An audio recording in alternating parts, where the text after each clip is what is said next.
Welcome back to another episode of Motogp Mac, and today we're going to talk about Marco Bezzecchi and the problems he is having adapting to the GP23. Now, speaking after the race in Portimao, Bezzecchi said, "The start of the long race was very good, but unfortunately I lost a few positions in the first two corners. Then I was behind Miguel for a very, very long time. I had to stay behind him for about 70% of the race.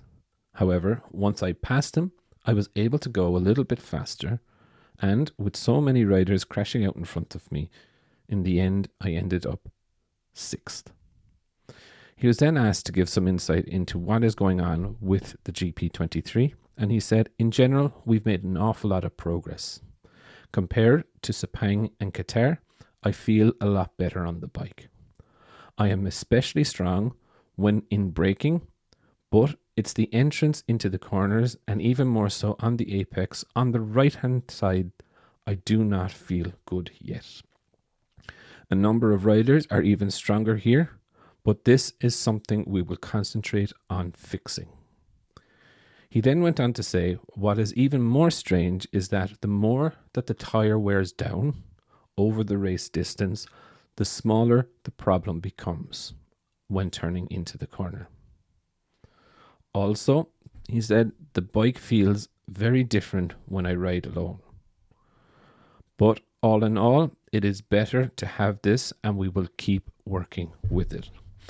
Now, I find it interesting what he's saying is that basically on new tires, he cannot turn in the way he wants to, especially on right-hand corners. He just doesn't feel that he has the grip, or it could be producing too much grip, so it could be giving him a little bit of maybe understeer or too much understeer, or it could be just too grippy, so he cannot push it through the corner how he wants.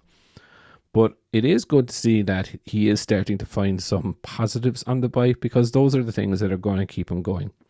Now, in my view, Bezzecchi is a really, really good rider.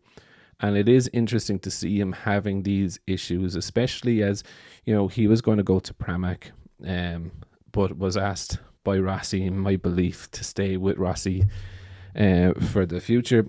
And, my worry when he was going to Pramac was that getting a new bike, could he develop his way out of a problem with the bike? And this is going to be interesting to see, can they do this?